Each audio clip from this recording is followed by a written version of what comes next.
Steeds meer ouderen in Zeeland komen ongelukkig ten val. Dat eist inmiddels meer dan 100 levens per jaar en nog meer raken er gewond. Op het ogenblik zijn er ontzettend veel mensen die in het ziekenhuis terechtkomen met een breuk. En met name de heup. En daarom zit valpreventie vanaf nu in het basispakket. En verder in deze uitzending. Schade na de storm valt mee. En Hulst wil boete van de Poel betalen.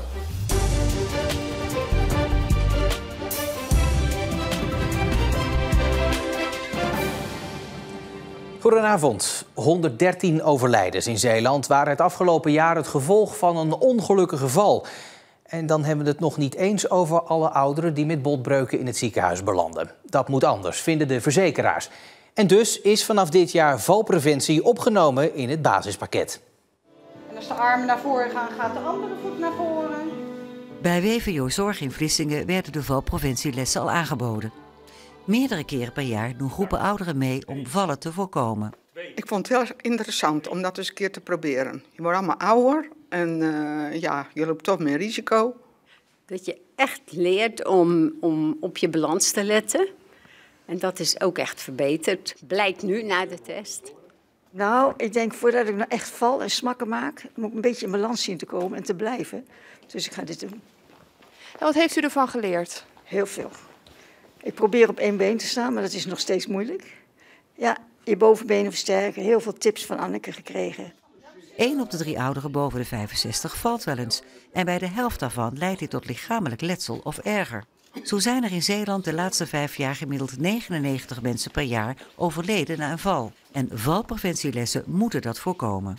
Er wordt heel veel gelet op het aansterken van de bovenbenen, de houding. Want mensen die lopen vaak gekromd eigenlijk, want ja, ze worden ouder en dan gaat het allemaal niet zo soepel.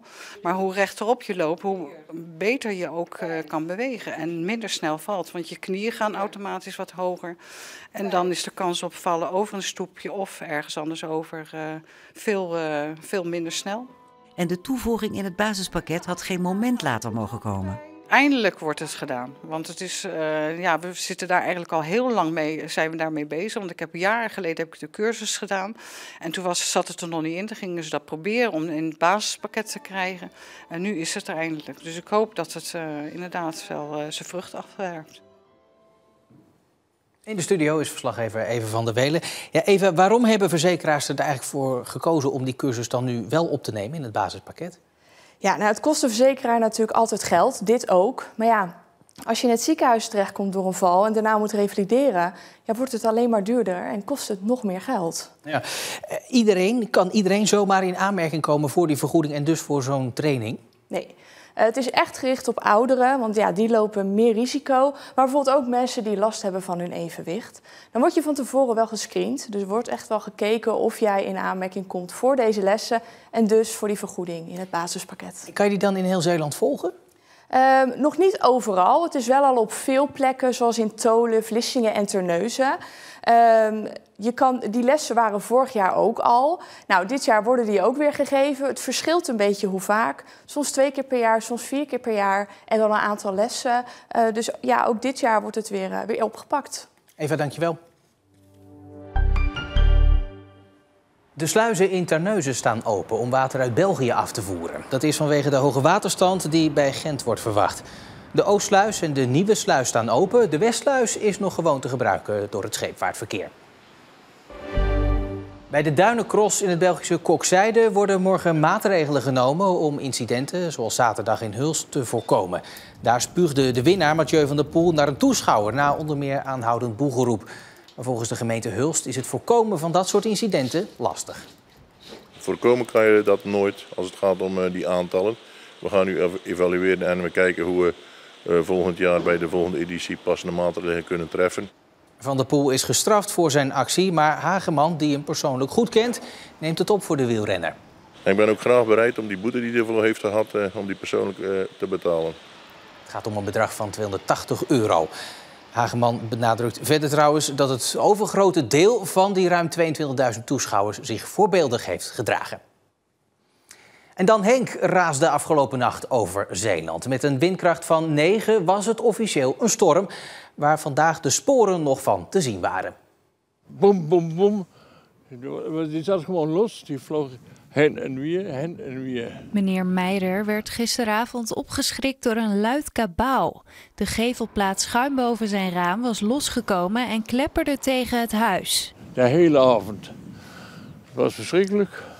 De gevelplaten zijn tijdelijk vastgezet en de aannemer zal later kijken of alles veilig is. Heeft u nog wel een oog dicht gedaan vannacht? Ja, ik heb de hele nacht goed geslapen. Ook Aart Simmelink uit Kerkwerve werd door Henk overvallen. Ja, die boom die heeft door de wind te veel last gekregen. En hij was ook al wel dood. Maar goed, de wind die heeft goed vat op hem gekregen. Toen het licht was, toen hing de boom op 6:30.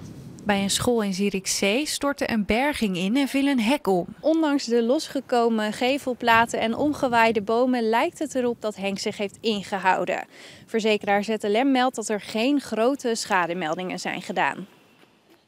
En straks in deze uitzending hoe de vader van de vermoorde Ishelle van der Velde uit Oostburg het verlies nu heeft omgezet in hulp aan anderen. Maar eerst ander nieuws van vandaag. De stichting Vakanties Minima Zeeland houdt na 18 jaar op te bestaan. Deze zomer nog maakten ze het voor honderden gezinnen en 30 ouderen mogelijk om te genieten van een low-budget vakantie. Maar er waren te weinig sponsoren en de Zeeuwse gemeente deden moeilijk. Ik ben best boos op de gemeentes. Met te zeggen van ja, maar als we nou dit anders hadden gedaan, als we dat nou anders hebben gedaan. Vlissingen stuurt bijvoorbeeld een keurige brief van ja, in 2024 willen we de subsidie herzien. Daarnaast speelde ook het chronisch tekort aan vrijwilligers de stichting parten en veranderingen in landelijke wetgeving. Dressuur Amazone Dinja van Lieren. De kitefoiler Anneloes Lammerts en wielrenner Sherin van Anrooy. Het zijn de kanshebbers om Zeeuws sportvrouw van het jaar te worden. Bij de mannen gaat de strijd tussen voetballer Jan-Paul van Hekken, de wielrenner Milan Vader en kickbokser Tian de Vries. De jury heeft dat vandaag bekendgemaakt. Deze en nog een aantal andere prijzen trouwens worden uitgereikt op maandag 19 februari. Zo'n 3 jaar geleden hield het iedereen in Zeeland en ook ver daarbuiten bezig. De vermissing van Ishelle van der Velde uit Oostburg. Na 2 maanden werd ze doodgevonden en bleek dat ze was vermoord door een vriendin. Een natuurlijk inktzwarte periode voor haar familie. Haar vader, Rob van der Velde, zet zijn ervaringen nu in als verlies- en rouwcoach. Er gaat geen dag voorbij of mijn dochter komt nog wel eens langs. Op een of andere manier natuurlijk. Maar we kruipen, nou we zijn uit het gat gekropen, laat ik het zo maar zeggen, waar we ingevallen zijn.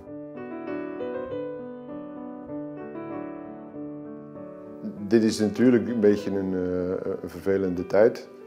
Dat is allemaal nog vrij vers. Ik weet in deze periode ja, waren we nog aan het zoeken en ja, dat was wel een stressvolle periode.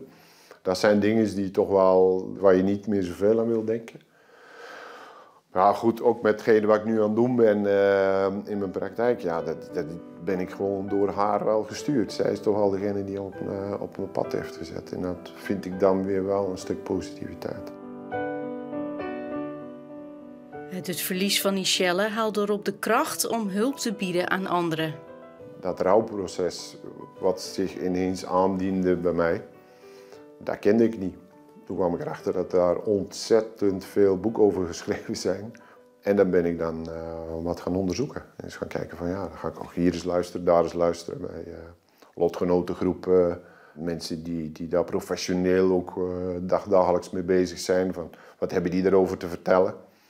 Ook wel geboeid geraakt door wat verlies en rouw allemaal is en wat dat doet en hoe dat werkt. En, ja. Hij werd verlies- en rouwcoach. Verlies is veel meer, hè. Het kan ook verlies van werk zijn, kan verlies van gezondheid zijn, kan verlies van een persoon zijn, kan verlies van een huisdier zijn, komen hier ook mensen. Die rouwprocessen hebben een andere lading. En dat wordt een hele hoop en dan komt een hele brei. En dat is ook al soms al een heel rouwproces om daar doorheen te komen. Het is gewoon weer een richting vinden om verder te kunnen gaan. Het coachen geeft erop veel voldoening. Ik vind het mooiste wat er is.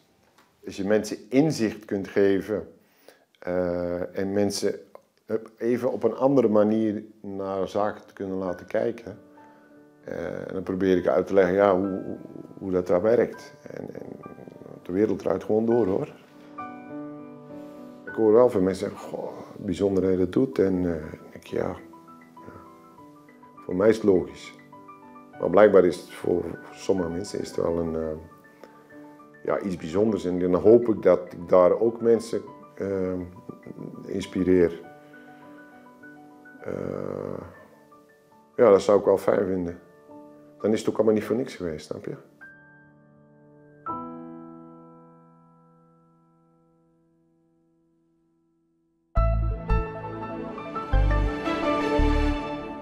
En ook vandaag bleef het niet droog met stapelwolken en soms een paar flinke buien. Was wel minder wind dan gisteren. Morgen dan is het overwegend droog.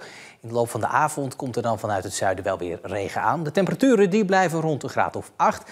Dat blijft ook de rest van de week zo. Maar aan het eind van de week gaan ze flink omlaag. En tot zover Zeeland Nu voor vandaag. Het laatste nieuws vind je natuurlijk altijd online in onze app en ook op omroepzeeland.nl. Ik wens u voor nu nog een hele fijne woensdagavond.